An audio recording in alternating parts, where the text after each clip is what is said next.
Senhor presidente, senhoras senadoras, senadores, os que nos acompanham pela TV, pela Rádio Senado, pelas redes sociais, inicialmente, como sempre, liberdade e justiça para o presidente Lula, Lula livre.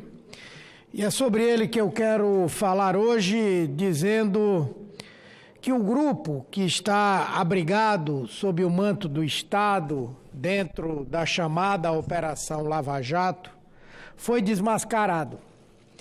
Dia a dia, o Brasil toma conhecimento dos abusos, das ilegalidades, das manobras operadas por seus membros para empreender uma caçada a desafetos políticos.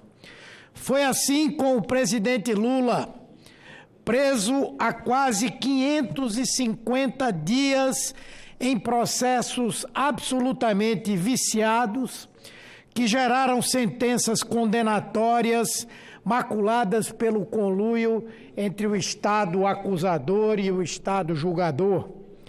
Está aí o escândalo da Vaza Jato para confirmar o que aqui dizemos. Mas nada disso parece intimidá-los. Desvendados, eles permanecem em deliberada estratégia de ataque para manter vivo o núcleo da operação. Essa organização, chefiada pelo ex-juiz Sérgio Moro e pelo procurador Deltan Dallagnol, a quem Moro subordinava, inventou denúncias, chantageou réus para obter delações, torturou acusados com ameaças a seus familiares, traficou peças processuais, vazou dados sigilosos e submeteu a lei à finalidade exclusiva de cumprir objetivos de ordem política.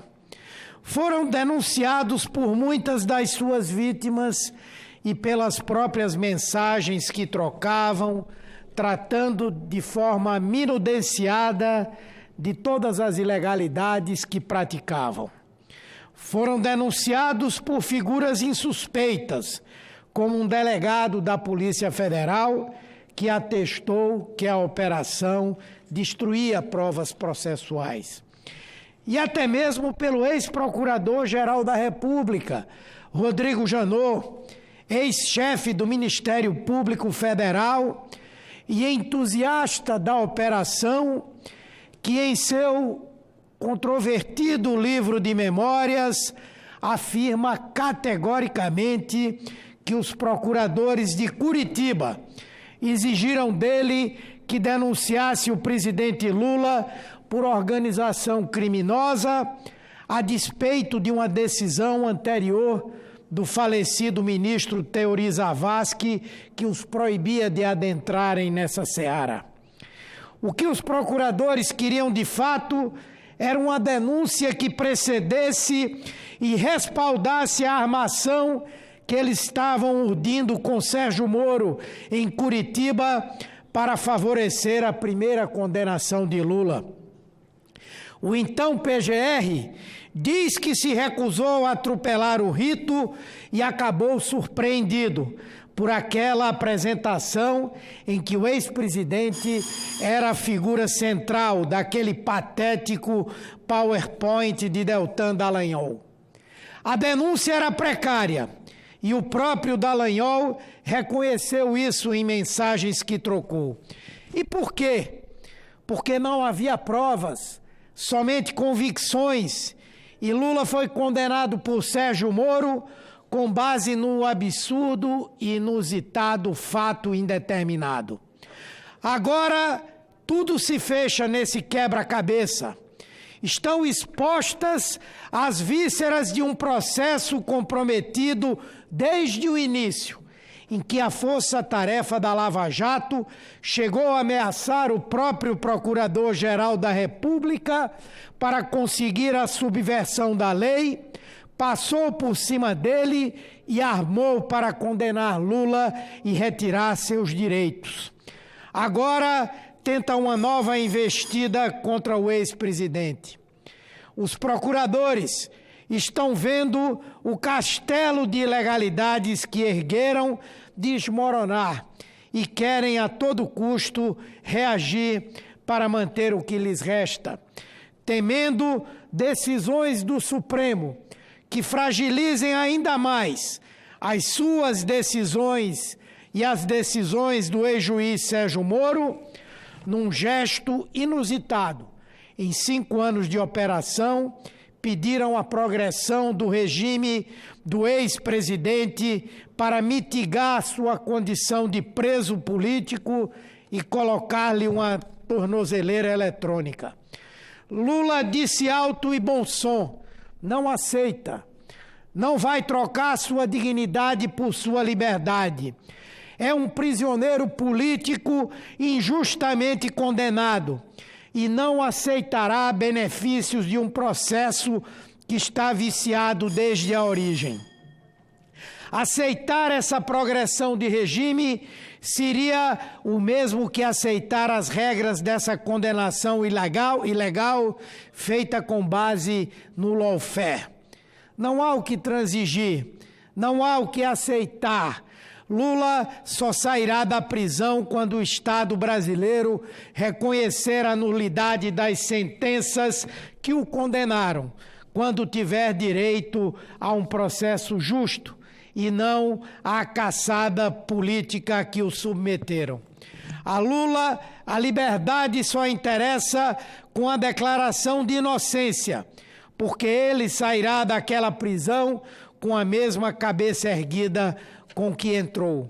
Não sairá por favores nem por benefícios legais. Ficará preso o tempo necessário para que se reconheça sua condenação injusta e se restaure... Vou concluir, senhor presidente. Senador Humberto, quanto tempo Vossa Excelência precisa para concluir? Preciso de 2 minutos, se for possível. Pois não. Para que se reconheça a sua condenação injusta e se restaure a sua liberdade com base no Estado democrático de direito. Lula tem pago com a própria vida essa absurda injustiça. Seus dias, e já são quase 550 deles, têm sido consumidos dentro de um cubículo onde está confinado. Suas perdas nesse período, inclusive familiares como um irmão e um neto, são irreparáveis. Mas a um homem inocente não interessa uma meia liberdade requerida justamente por aqueles que tramaram a sua condenação. A um homem inocente só restam sua liberdade plena e o reconhecimento de que sofreu uma imensa injustiça.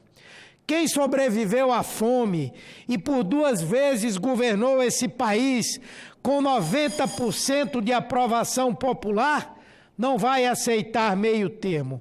Estamos diante de um tudo ou nada, e para nós só serve o tudo. Lula precisa ser solto e ter seus direitos restaurados a partir da anulação das sentenças que o condenaram. Sua soltura representará um marco para a democracia brasileira e mostrará que o Estado tem a capacidade de corrigir erros de seus agentes e recuperar as injustiças cometidas contra cidadãos. Que Lula seja libertado, que isso venha o quanto antes. Lula livre, liberdade plena para Lula. Com a palavra, o Supremo Tribunal Federal. Muito obrigado, senhor presidente, pela tolerância. Cumprimentos. Senador Humberto Costa. Com a palavra, Sua Excelência, o senador Jean Paul Prates, do PT do Estado do Rio Grande do Norte.